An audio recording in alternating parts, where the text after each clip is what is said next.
Hello అండి, నా పేరు డాక్టర్ స్ఫూర్తి, fertility consultant 49 hospital Kukatpally. So ఈరోజు హెచ్ఎస్జీ అనే టాపిక్ గురించి డిస్కస్ చేద్దామండి. అంటే హిస్ట్రోసాల్పింగోగ్రఫీ. సో ఈ హెచ్ఎస్జీ అనేది దేనికి చేస్తారు అండ్ దానిలో మనకి ఏమేమి తెలుస్తుంది అని దాని గురించి డిస్కస్ చేద్దాం. నార్మల్గా ట్యూబ్స్ అనేవి చాలా ఇంపార్టెంట్ అండి, 2 fallopian tubes. Because egg release అయిన తర్వాత ఎగ్ స్పర్మ్ కలవడం అనేది ఈ ట్యూబ్లోనే జరుగుతుంది, ఫర్టిలైజేషన్ అనేది ట్యూబ్లోనే అవుతుంది. సో ఈ ఎగ్ స్పర్మ్ కలిసిన తర్వాత, ఫర్టిలైజ్ అయిన తర్వాత ఆ ఎంబ్రియో అనేది లోపలికి వచ్చి యూట్రస్ లోపల అతుక్కుంటే ప్రెగ్నెన్సీ అనేది వస్తుంది. సో ఈ ట్యూబ్స్ అనేవి ఓపెన్ ఉన్నాయా లేవా అని చూసుకోవడానికి చేసే టెస్టే ట్యూబల్ పెటెన్సీ టెస్ట్ అంటామండి. రకరకాల టెస్ట్లు ఉంటాయి, అందులో కామన్గా యూజ్ చేసేది హెచ్ఎస్జీ అనే టెస్ట్. సో ఈ హెచ్ఎస్జీ అనే టెస్ట్ అందరికీ చేయాలని చూస్తే, ఫస్ట్ ఆఫ్ ఆల్ ఎవరైతే ఇన్ఫర్టిలిటీతో బాధపడుతున్నారో వాళ్ళకి ఆల్రెడీ నేచురల్గా ట్రై చేశారు, ట్రీట్మెంట్స్ తీసుకున్న రావట్లేదు అనే వాళ్ళకి, అంటే ప్రెగ్నెన్సీ రావట్లేదు అన్నప్పుడు కొన్ని బేసిక్ ఇవాల్యుయేషన్ అనేది చేస్తాం.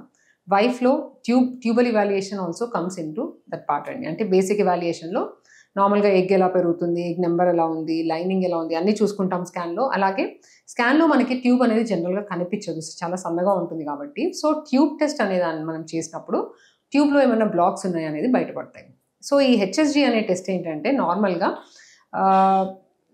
ఒక డై, అయోడిన్ బేస్డ్ డై అనేది కొన్ని డైస్ ఉంటాయండి. ఆ డై అనేది కింద నుంచి పుష్ చేసినప్పుడు సర్విక్స్ నుంచి ఒక చిన్న క్యానులాతోని పుష్ చేస్తారు. అలా పుష్ చేసిన తర్వాత ఆ డై అనేది 2 సైడ్స్ నుంచి బయటికి వస్తుందా లేదా అనేది ఒక ఎక్స్రే తీసుకోవడం జరుగుతుంది.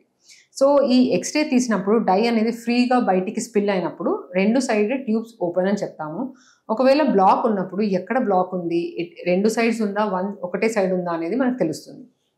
సో ఈ ఎక్స్రేస్ అనేవి ఒక సిరీస్ ఆఫ్ ఎక్స్రేస్ తీస్తారండి. డై పుష్ చేసినప్పుడు ఒకసారి, ప్రొసీజర్ అయిన తర్వాత 2 సైడ్స్ ఫ్రీగా వస్తుందా లేదా అనేది ఒక సిరీస్ ఆఫ్ ఎక్స్రేస్ తీసినప్పుడు మనకి ఈ మొత్తం యూట్రస్ అవుట్లైన్ అనేది కూడా క్లియర్గా కనిపిస్తుంది. అలాగే ఈ ట్యూబల్ అవుట్లైన్ కూడా క్లియర్గా కనిపించి డై అనేది బయటికి ఫ్రీగా కనిపిస్తుంది స్పిల్ అయినట్టు. సో ఈ హెచ్ఎస్జీలో మనకి తెలిసేది ఏంటంటే, ఎస్పెషల్లీ ఇందాక చెప్పినట్టు ఆ ట్యూబల్ యూట్రైన్ కంటోర్ అనమాట. అంటే యూట్రస్ అవుట్లైన్ అంతా ఎలా ఉంది, యూట్రస్లో ఏమన్నా తేడా ఉందా, అంటే యూట్రస్ షేప్లో ఏదైనా తేడా ఉందా, యూట్రస్లో ఏదైనా ఒకవేళ ఫైబ్రాయిడ్స్ అనేవి లోపటికి పుష్ చేసి, అంటే క్యావిటీని పుష్ చేసే ఫైబ్రాయిడ్స్ గడ్డలు లాంటివి ఏమన్నా ఉన్నా కూడా, లేదంటే పాలిప్ అని అంటాం, కణతల్లాగా ఉన్నా కూడా మనకి ఈ టెస్ట్లో మనకి ఆ ఎక్స్రే ఫిలింలో కనిపిస్తుంది. అలాగే ఈ ఏదైతే మనం ఆ డై అనేది ఫ్రీగా స్పిల్ లేదనుకోండి, ఆ ట్యూబ్ ఎక్కడ బ్లాక్ ఉందనేది కూడా మనకు క్లియర్గా ఈ హెచ్ఎస్జీ ఆ ఎక్స్రే ఫిలింలో కనిపిస్తుంది. సో అండ్ ఆల్సో బ్లాక్ ముందు వరకు ట్యూబ్ ఎలా ఉందో కూడా తెలుస్తుందండి. సపోజ్ ఒకవేళ హైడ్రోసాల్పింగ్స్ అలాంటిది ఏదైనా ఇష్యూ ఉన్నప్పుడు మనకి ఆ డై అనేది స్పిల్ ఫ్రీగా కనిపించదు. అలాగే ఆ ముందు ట్యూబ్ అంతా కూడా చాలా ఇట్లా స్వెల్లింగ్ లాగా మనకి స్కాన్లో ఆ ఎక్స్రేలో కనిపిస్తుంది. సో ఇలా మనకి ఎక్కడ డిఫెక్ట్, అంటే ఎక్కడ బ్లాక్ ఉంది అండ్ ఆ బ్లాక్ ముందులో ట్యూబ్ ఆ పెటెన్సీ అనేది ఎలా ఉందో కూడా క్లియర్గా కనిపిస్తుంది. సో దీనిలో మనకి ఇది ఎప్పుడు చేస్తారని చూస్తే, నార్మల్గా ఎగ్ అనేది రిలీజ్ అవ్వకముందే ప్రీ ఓవ్యులేటరీ సైకిల్లోనే చేస్తాము. ఐడియల్గా Day 7 to Day 10 మధ్యలో చేస్తామండి. సో దాట్ బికాస్ ఎగ్ అనేది ఒకవేళ రిలీజ్ అయిన తర్వాత మనం చేసినప్పుడు ఒక్కొక్కసారి ప్రెగ్నెన్సీ ఏమన్నా ఉంటే ఆ ప్రెగ్నెన్సీ మళ్ళీ ప్రాబ్లం అయ్యే ఛాన్స్ ఉంటుంది. కాబట్టి ఎగ్ అనేది రిలీజ్ అవ్వకముందే ఈ టెస్ట్ అనేది చేస్తాము. అండ్ కామన్గా అంటే చాలామంది పేషెంట్స్ భయపడుతూ ఉంటారు, చాలా పెయిన్ ఉంటుందంట అండ్ చాలా ఆ కంప్లైంట్ చాలా చెప్తారు. సో నార్మల్గా జనరల్గా చేస్తే కొంచెం ప్రెషర్ మాత్రం ఎక్స్పీరియన్స్ చేస్తారండి. బికాస్ మనం డై అనేది కొంచెం ప్రెషర్తో పుష్ చేస్తాం కాబట్టి ఆ ప్రెషర్ ఈ బయటికి రిలీజ్ అయ్యే టైం వరకు కూడా కొంచెం ఆ ప్రెషర్ ఉంటుంది కాబట్టి ఆ పెయిన్ ఎక్స్పీరియన్స్ చేస్తారు. వన్స్ అది బయటికి డై ఫ్రీగా పుష్ అవ్వగానే ఆ ప్రెషర్ అనేది రిలీవ్ అయ్యి పెయిన్ అనేది పోతుందండి. సో జనరల్గా మోస్ట్ కామన్ కంప్లైంట్ ఏంటంటే కొంచెం డిస్కంఫర్ట్ ఉండడం. సో దాన్ని తగ్గించడానికి కొన్ని పెయిన్ కిల్లర్స్ అనేవి ప్రొసీజర్ ముందు కూడా ఇస్తాము.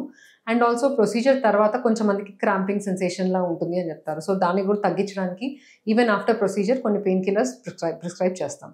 సో ఇంకొక రిస్క్ ఫ్యాక్టర్ అంటే దీంతో ఇంకొక ప్రాబ్లం ఏంటంటే, ఒక్కొక్కసారి ఇన్ఫెక్షన్ సరిగ్గా చేయకపోయినా, లేదంటే ఆల్రెడీ యూట్రస్లో ఏదైనా సబ్ క్లినికల్ ఇన్ఫెక్షన్ ఉన్నా కూడా ఈ ప్రొసీజర్ వల్ల అది ఫ్లేరప్ అయ్యే ఛాన్స్ ఉంటుందండి. సో అది కూడా తగ్గడానికి ప్రొసీజర్ తర్వాత ఒక యాంటీబయాటిక్ ప్రిస్క్రైబ్ చేయడం జరుగుతుంది. సో ఈ basic antibiotic and painkillers సరిపోతాయండి ప్రొసీజర్ తర్వాత తీసుకోవడానికి. అండ్ చాలా రేర్ సైడ్ ఎఫెక్ట్స్ ఏంటి అని చూస్తే, కొంచెం మందికి ఒకవేళ ఇన్ఫెక్షన్ ఏమైనా ఎక్కువ ఫ్లేరప్ అయితే ఫీవర్ రావడము అది రేర్గా చూస్తాము. అండ్ ఆల్సో వెరీ రేర్లీ ఏమైనా డై రిలేటెడ్ అలర్జీస్ ఉన్న వాళ్ళకి దాంతో కొంచెం పెద్దగా ఇష్యూ ఉండే ఛాన్స్ ఉండొచ్చు. బట్ జెంటల్గా చేస్తే మాత్రం అది అన్బేరబుల్ పెయిన్ అయితే ఉండకూడదండి ఈ ప్రొసీజర్తోని. అండ్ దీంతో ఒకటే ఏంటంటే ఇష్యూ, ఒక్కొక్కసారి బ్లాక్ ఉందని చెప్తుంది, బట్ బ్లాక్ ఉండకపోవచ్చు. అంటే ఏంటంటే ఒక్కొక్కసారి ఏదైనా ట్యూబ్ అనేది ఒక స్పాజం, అంటే పేషెంట్ ఏదైనా పెయిన్లో ఎక్కువగా కాంట్రాక్ట్ అయినా కూడా ట్యూబ్ స్పాజంలోకి వెళ్ళిపోతుంది, అంటే అది ముడుచుకుపోతుంది. అట్లా అయినప్పుడు మనకు డై పుష్ చేసినప్పుడు ఆ బ్లాక్ లాగా కనిపిస్తుంది. సో అలా ఉన్నప్పుడు ఒక్కొక్కసారి మనకి ఫాల్స్గా అది రాంగ్గా బ్లాక్ అని చూపించడం జరుగుతుంది. సో అలా వచ్చినప్పుడు ఒక్కొక్కసారి మనం లాప్రోస్కోపీ కూడా అడ్వైస్ చేయాల్సి వస్తుంది టు కన్ఫర్మ్. అంటే ఒకసారి హెచ్ఎస్జీ రిపోర్ట్లో అలా రాగానే అది కన్ఫర్మ్ ఎలా చేసుకోవాలి అన్నప్పుడు మాత్రం లాప్రోస్కోపీ చేస్తాం. సో లాప్రోస్కోపీలో ఏంటంటే పైనుంచి ఒక చిన్న స్కోప్ వేసి చూస్తారు, కింద నుంచి డై పుష్ చేసి మన డైరెక్ట్ ఐస్తోని డై అనేది బయటికి వస్తుందా అనేది చెక్ చేస్తాం. సో ఒకవేళ అట్లా బ్లాక్ ఏదైనా వచ్చినప్పుడు, లేదంటే దాన్ని కరెక్ట్ చేయడం ఎలా అని చూసినప్పుడు ఒక్కొక్కసారి లాప్రోస్కోపీ ద్వారా మనం బ్లాక్ ఐడెంటిఫై చేయడం అండ్ కుదిరితే కరెక్ట్ చేయడం కూడా ఒక ఆప్షన్ ఉంటుందండి. సో ఇదండి. ఇంకా మీకు ఈ టాపిక్ గురించి ఏమైనా డౌట్స్ ఉంటే మమ్మల్ని సంప్రదించవచ్చు. Thank you.